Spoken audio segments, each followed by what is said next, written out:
So, the Federal Reserve just hit the pause button. Now, that one little decision can send ripples through your entire financial life. We're talking everything from your savings to maybe the price of a new car. But what does hitting pause actually mean for the economy and, more importantly, for you? Let's break it down. To really get our heads around this, we're going to start with the decision itself. Then, we'll get into why stubborn inflation is kind of forcing the Fed's hand. We're also going to listen closely to what Fed Chair Jerome Powell is saying, and maybe what he isn't saying. Then we'll tie it all to the housing market and wrap up with the key things you should be watching for. All right, first up, let's get right to the headline news. What was the big decision? Well, the Fed is holding its main interest rate steady, right in that sweet spot between 3.5% and 3.75%. You can think of it like this. They're not slamming on the economic brakes by raising rates, but they're definitely not hitting the gas by cutting them either. For now, it's all about wait and see. And get this, the decision was almost unanimous. Now that's actually pretty important. It tells us that all the top folks at the Fed are pretty much on the same page. They all seem to agree that before they make another big move, they really need to see how major world events, especially the conflict in the Middle East, are going to impact prices for us back here at home. So why all the caution? Why are they just holding steady? Well, the answer is a word that's been on everybody's mind lately: inflation. Let's take a look at what the numbers are telling them.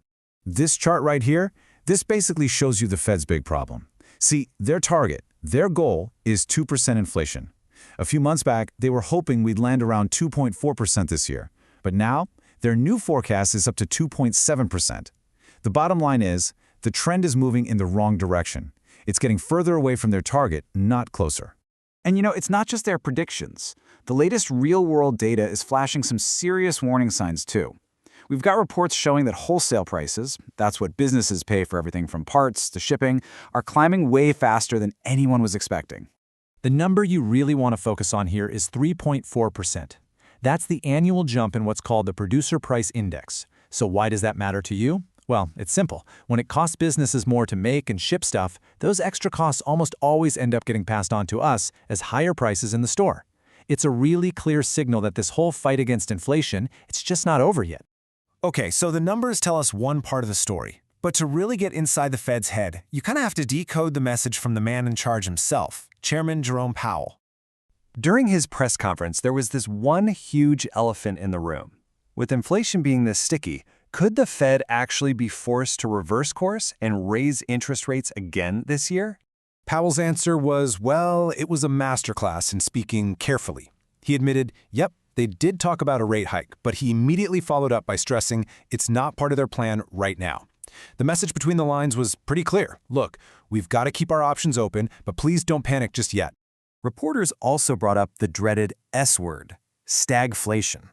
Powell was really quick to shoot that down, basically arguing that today's economy looks nothing like the economic mess of the 1970s.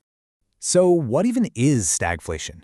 It's basically the worst of both worlds. You get high inflation, which we have, but you also get high unemployment and a stalling economy. And Powell's point is that while we've definitely got the inflation part of that nasty recipe, our job market is still really strong, so we're missing that other crucial ingredient for true stagflation. So let's bring this all back to your wallet. If you're someone thinking about buying a home, the Fed's decision is just one piece of a very, very complicated puzzle right now. According to economist Lisa Sturdivant, the future of mortgage rates could really depend on what happens in the Middle East. If the conflict is short-lived, that could allow rates to start drifting down again. But if it drags on, it could push up energy prices, which fuels inflation, and could force mortgage rates even higher. But there is a more optimistic take on this. Danielle Hale over at Realtor.com points out that even though rates have ticked up a bit, they're still generally lower than they were a year ago.